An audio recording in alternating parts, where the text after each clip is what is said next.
Hello everyone, unfolding literature চ্যানেলে সকলকে স্বাগত জানাই। ওয়েস্ট বেঙ্গল স্কুল সার্ভিস কমিশনের এসএলএসটি এক্সামের জন্য যে এমসিকিউ সিরিজটি চলছিল সেটা আজকে প্র্যাকটিস সেট 21 নিয়ে চলে এসেছে এবং আজকের টপিক হচ্ছে 9-10 সিলেবাসের অন্তর্গত লুসি পোয়েমস। তো লুসি পোয়েমসের মোট 5টি পোয়েমস রয়েছে ওয়ার্ডসওয়ার্থের লেখা।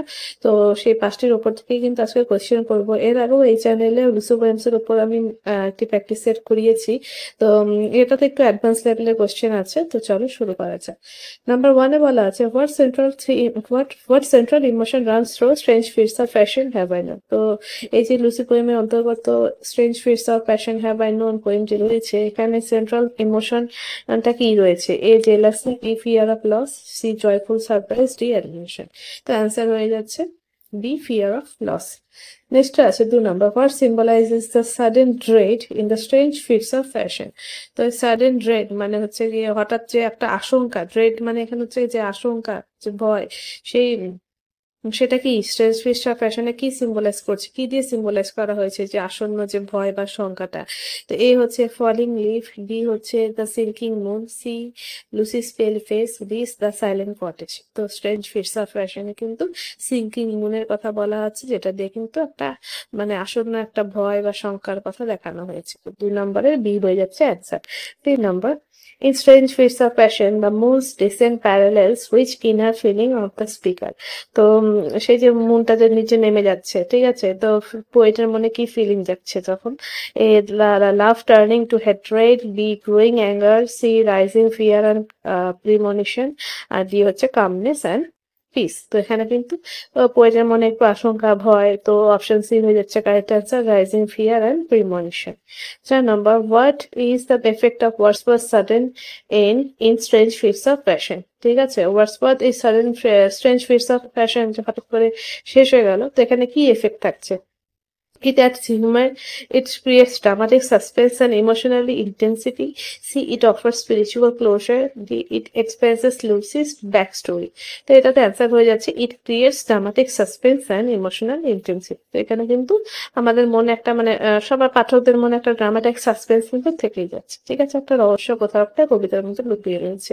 5 নম্বর, in a slumber date my spirit seal, what change occur in the speaker's view of Lucy. তো এই কবিতাটিতে লুসি সম্পর্কে পোয়েটের যে দৃষ্টিভঙ্গি, কি চেঞ্জ লক্ষ্য করা যায়? হি আইডিয়ালাইজেস হার মোর, he begins to hate her, he accepts her as a part of nature, he forgets about her. তো এই কবিতায় যে লুসির প্রতি তার যে দৃষ্টিভঙ্গি সেটা হচ্ছে he accepts her as a part of nature, সে তাকে প্রকৃতির একটা অংশ হিসেবে মেনে নিয়েছে। 6 নম্বর, what does the line she seemed a thing that could not feel the touch of the earthly years suggest? ঠিক আছে, এই লাইনটার মানে কি? এটা কিন্তু she dwelt among the untrodden ways, এই কবিতাটির অংশ আমার যতদূর মনে হচ্ছে। তো এই কবিতাটির এই লাইনটির মানে কি? Lucy has grown old. তারপরে Lucy has become immortal in the speaker's mind. Lucy never existed. আহ এটা সরি, আমি কবিতাটার নাম ভুল বললাম, এটা ওই কবিতার অংশ নয়। আর দিতে বলা হয়েছে Lucy is untouched by the love. তো এখানে অ্যান্সার হয়েছে Lucy has become immortal in the speaker's mind. Sorry, এটা কিন্তু slumber did my spirit seal এই কবিতাটির অংশ, আমি এটা ভুল বললাম। তো 6-এর অ্যান্সার হয়ে যাচ্ছে অপশন বি। এরপরে 7 number, what is the tone of the final lines of a slumber did my spirit seal? এটার ফাইনাল লাইনে কি টোন দেওয়া হয়েছে এই কবিতাটি? A vengeful, B mournful but calm, C romantic and hopeful, D হচ্ছে joyful. তো অ্যান্সার হয়ে যাচ্ছে mournful but calm. 8 number, how does nature function in 3 years she grew in sudden shower? তো নেচারের যে গাছ সেটা কি ছিল এই কবিতাটিতে? A as a passive backdrop, B as Lucy's destroyer, C as Lucy's nurturer and teacher, আর D as something Lucy headed. তো 3 years she grew in sudden shower, এখানে কিন্তু নেচারকে লুসি নার্চারার আর টিচার হিসেবেই দেখানো হয়েছে। তো অপশন সি হয়ে যাচ্ছে correct answer. 9 number, what does nature promises to do for Lucy in 3 years she grew? এই কবিতাটিতে নেচার কি প্রমিস করছে লুসির প্রতি? গিভ হার ওয়েলথ, টিচ হার রেভেলিয়ন, সি মোল্ড হার পার্সোনালিটি, ডি হচ্ছে মেক হার ফরগেট লাভ। তো এখানে কিন্তু মোল্ড হার পার্সোনালিটি, লুসির যে personality সেটা কিন্তু নেচার গড়ে তুলবে। তো এটা এখানে বলা হয়েছে। 10 number, what theme emerges strongly in 3 years she grew in sun and shower? তো এই কবিতাটিতে কি থিম রয়েছে?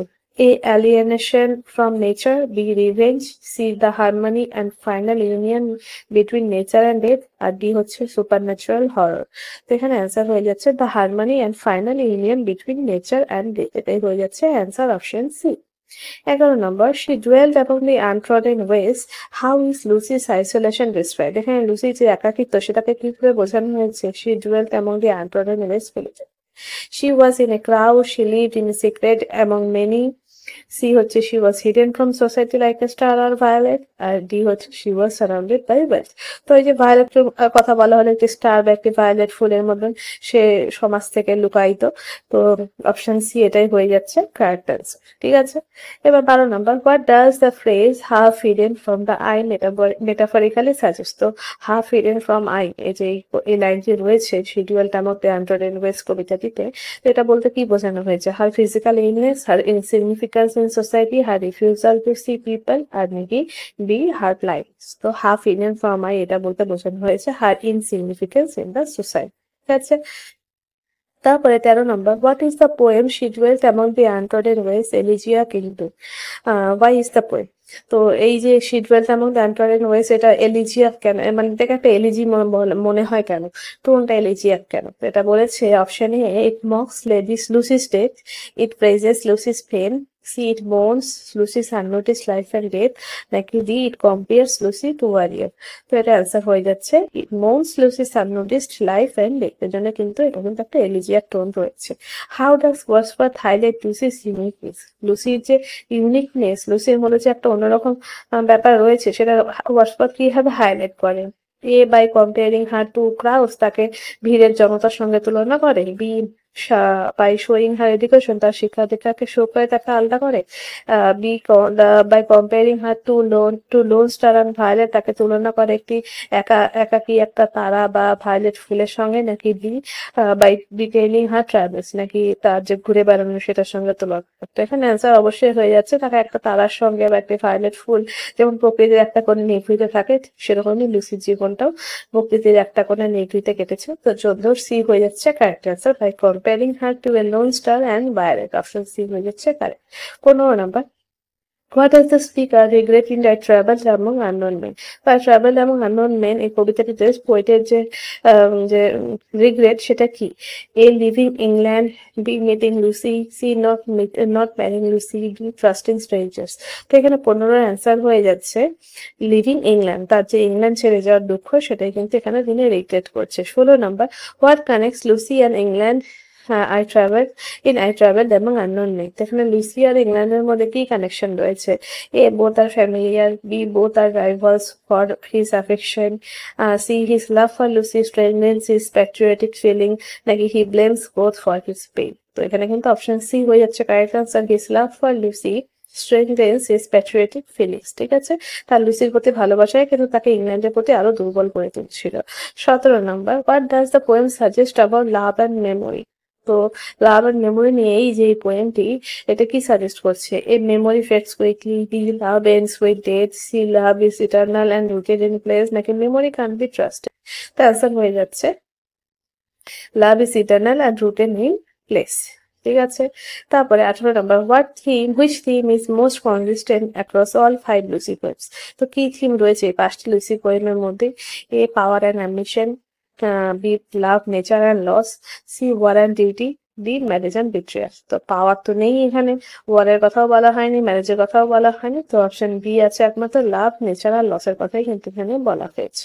19 number, how does Wordsworth portrayal of Lucy challenge traditional romantic heroines? ঠিক আছে, তো এই যে লুসির যে পোর্ট্রেয়াল, লুসিকে যে যেভাবে দেখানো হয়েছে সেটা কিভাবে ট্র্যাডিশনাল যে রোমান্টিক হিরোইন আছে সেটার সাথে কি একটা মানে চ্যালেঞ্জ করে। ট্র্যাডিশনাল হিরোইনদের সঙ্গে লুসির যে পোর্ট্রেয়াল সেটা কিভাবে অস্পার চ্যালেঞ্জ করছে। এ হচ্ছে she is glamorous and socially powerful, B হচ্ছে she is mysterious and famous, she is ordinary anonymous and deeply mourned, নাকি D she is equally receptive. তো লুসি কিভাবে ট্র্যাডিশনাল হিরোইনদের থেকে আলাদা?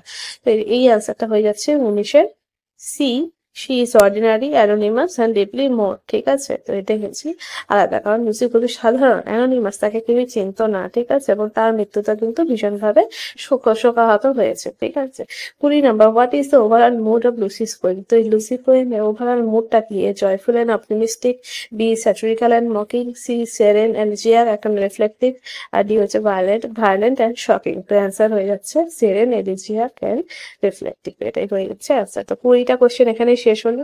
ভালো লাগলে অবশ্যই লাইক অ্যান্ড কমেন্ট করে দেবে, এবং 20-র মধ্যে তোমরা কত পেলে সেটা কিন্তু অবশ্যই কমেন্টে জানাবে। থ্যাংক ইউ সো মাচ এতক্ষণ অব্দি ভিডিওটি দেখার জন্য।